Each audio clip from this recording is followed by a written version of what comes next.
Ես ձեզ կբացատրեմ, հարգելիներս, թե իրականում ով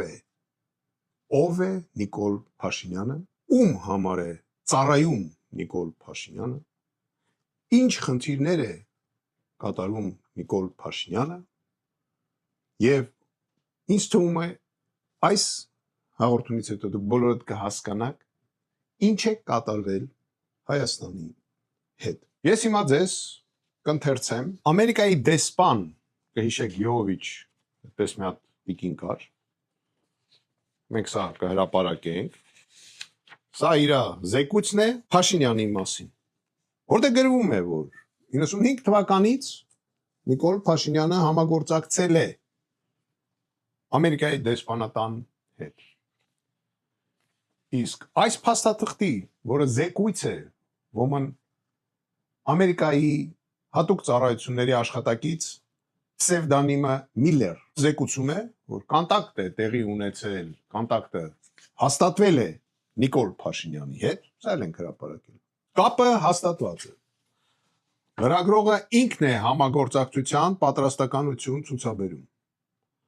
Պոտենցիալ առումով կարող է հետաքրքրություն ներկայացնել, սակայն նկատվում է որոշ հոգեբանական դժվարություններ։ Նա հիստերիկ է, ագահ, ոչ պարտաճանաչ, սակայն ակնհայտորեն բավականին տաղանդավոր է։ Հաստատել է, որ պատրաստ է աշխատել մեզ հետ։ Առաջարկում եմ յուրաքանչյուր հանձնարարություն կատարելու համար վճարել 300-ից 500 դոլար եւ պարբերաբար հաշվետվություն կուղարկվի իր մասին։ Քանի որ Նիկոլ Փաշինյանը դիտարկվում էր որպես ազդեցության ագենտ, որը որ պետք է կատարեր խնդիրներ կապված մեր իշխանությունների դիրքերը վատացնելու, քարկոծելու մեր պետությունը, փոխելու մեր պատմությունը, որ մենք մոռանանք մեր սիմվոլները, որ մենք մոռանանք մեր հավատքը, որ մենք դառնանք, չգիտեմ, այնտեղ սեկտանտներ, չգիտեմ ինչեր, իհարկե նրա վրա դրված էր մեծ խնդիր։ Դեսպանը զեկուցագիր է գրում, որը որ վերաբերվում է Նիկոլ Փաշինյանին, որ դելի նշվում է, որ հիստերիկ է, ագահ է, փողի հանդեպ, ոչ սիրտը կայնում է, եւ այլ եւ այլ եւ այլ։ Հրապարակենք կարդակ ավելի մանրամաս, ես չեմ ուզում ձեր ժամանակը ծախսեմ, ես ուզում եմ կարևոր բաները նշեմ, որ ամերիկյան դեսպանատան կողմից 97 թվականներից ֆինանսավորել է օրագիր թերթի հիմնադրումը։ Միջ 99 թվականին հայկական ժամանակ թերթը հաստատի բացվել է ամերիկյան փողերով, որը որ Նիկոլ Փաշինյանը ստացել է ամերիկացիներից։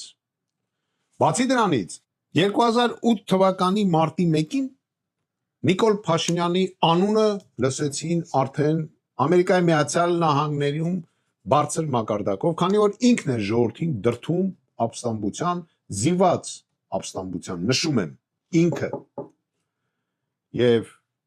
իհարկե դեսպանը պետք է բացատրեր, թե Նիկոլ Փաշինյանը ով է։ Եվ փաստացի դեսպանը